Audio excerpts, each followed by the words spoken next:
come here to the Long Beach Coin Expo. Why are you here? Because it's exciting and it's fun. And I enjoy meeting old friends and seeing old people that I remember from 40 years ago. And we sell a few coins, we buy a few coins, we have a good time. And what's the market like? The market is very good. It's exciting times we live in. The market is going to continue to get better. Somebody asked me earlier about the price of gold and silver, and I said the price of gold and silver did not go up. Your paper money went down. The money is worth less. Years ago, we bought our first house in Downey for $21,000, about 1965 or 1966. We paid $21,500 for our first house.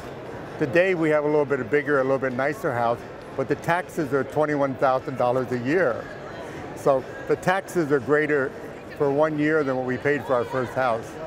Interesting. What kinds of things are collectors and people looking for at the convention? What sort of numismatic items? Primarily tangible assets, things like gold and silver that have shown a history in the last 10 years of increasing 25 to 32% a year. Collector coins, rare coins. Morgans have been a great seller, and we sold a lot of St. Gordon's 64 and 65 $20 gold pieces.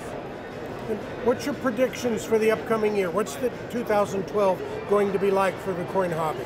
It depends on who gets reelected. I think that's going to make a big difference. Obama is still intent on taking from the wealthy and giving to the poor, redistributing the wealth. I would like to see somebody beat Obama, although with what I see now as an indication, I think he's going to be reelected. I think that's going to be bad for the country.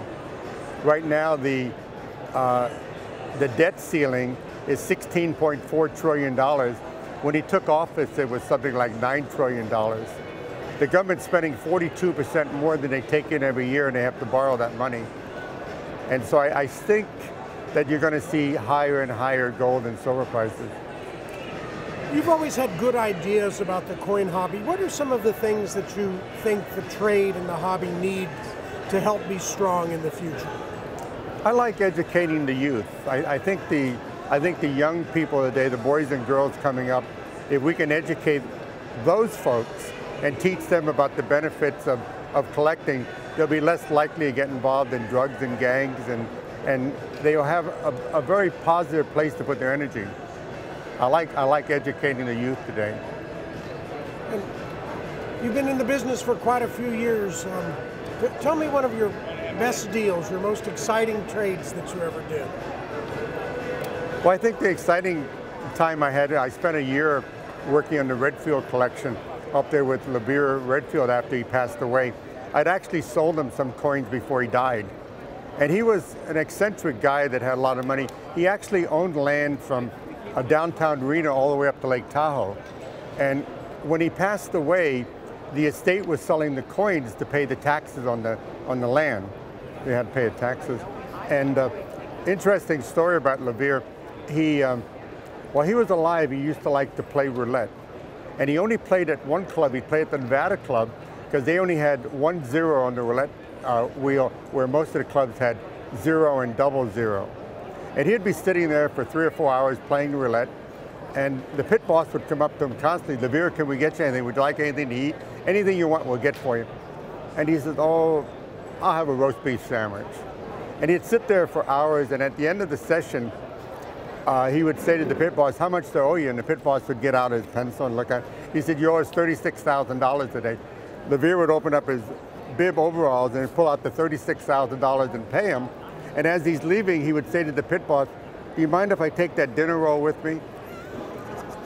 After he paid $36,000, he wanted the 10-cent dinner roll. And I thought that was funny. But dealing with that Redfield collection for almost a year and being involved in that was probably one of the most exciting things that I had in my lifetime. And what are your current projects? How are you spending your time now? Well, we're semi-retired and we're just having a good time. We just returned from Australia and New Zealand for 3 weeks.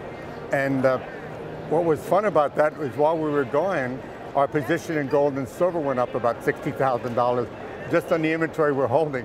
So I'm better off not even selling the inventory. I'll just let it sit there, and we'll take a couple more cruises this year and have some fun. And how would you counsel a person to get started in coin collecting? I would have him get a hold of everything he could read. I'd have him get some of your videos and watch some of your videos, and have him get a good education and go to work for a couple of the leading dealers here and get a first-rate education. And when you're gone from the earth, Joel, how would you like to be remembered? Really? Just as someone who has kept his word and paid his bills and contributed a little bit to the industry.